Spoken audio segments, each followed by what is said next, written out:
One of the most iconic sounds in the last 150 years is the lonesome moan of a distant steam whistle.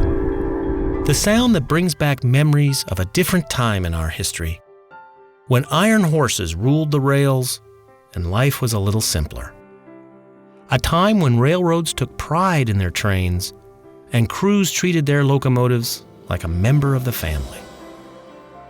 One of the sources of pride for any engineer was the whistle.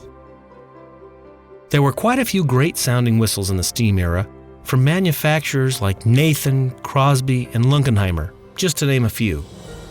But in 1923, the Southern Pacific Railroad introduced a whistle built to their own design by their own shops that would become one of the most recognizable sounds on the West Coast. It was known as pattern LB9299, or better known as the SP6 chime. One of the most recognizable parts of a whistle, and the one that gives it that classic railroad look, is the step-top design of the bell. This design actually is form following function. The steps are the tops of the chambers that produce the sound. By casting steps instead of making a solid piece, they were able to save on material and give the whistle a more elegant look. The Southern Pacific designers took great care to create a sound that would be identified with their railroad and would have the commanding voice that was required to announce the presence of a train. They chose to design a whistle that had 6 notes, or chimes, instead of the more common 5 chimes. This combination of notes proved to be one of the most melodic and identifiable sounds in the entire steam era.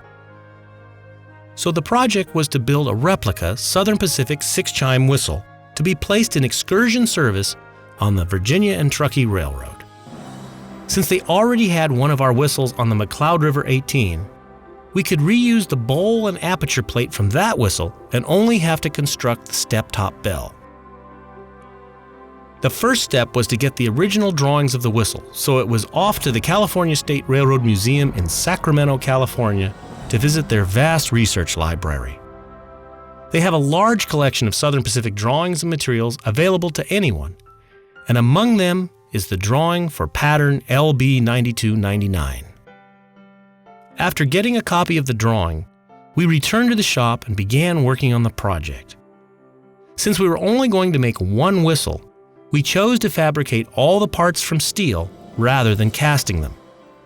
Steel was chosen for durability and ease of fabrication, even though the LB in the pattern number stands for locomotive brass. The first step was to cut slots in the center support that would receive the vanes. These slots will allow the vanes to be held firm while welding. Next, we cut slots into the vanes to receive the stops that will cover the top of each chamber. Once all that was completed, the tube was cut into the familiar step-top design, allowing enough material on each side of the chamber for welding.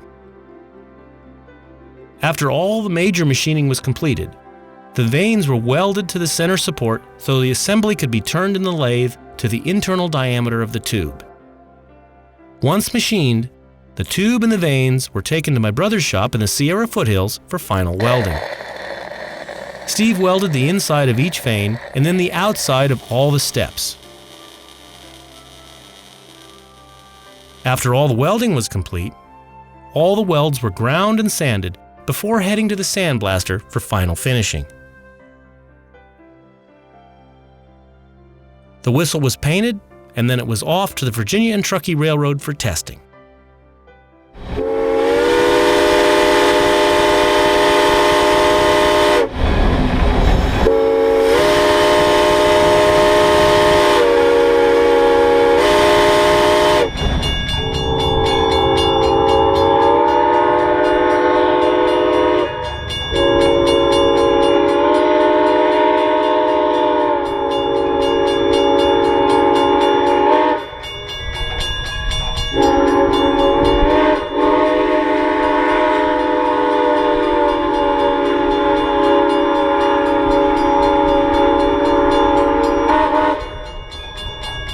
The tests were successful, and the Virginia and Truckee now has one of the best-known whistles in the West.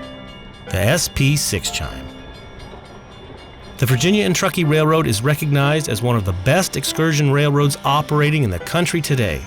So make it a point to stop by and take a ride into history on the Queen of the Short Lines.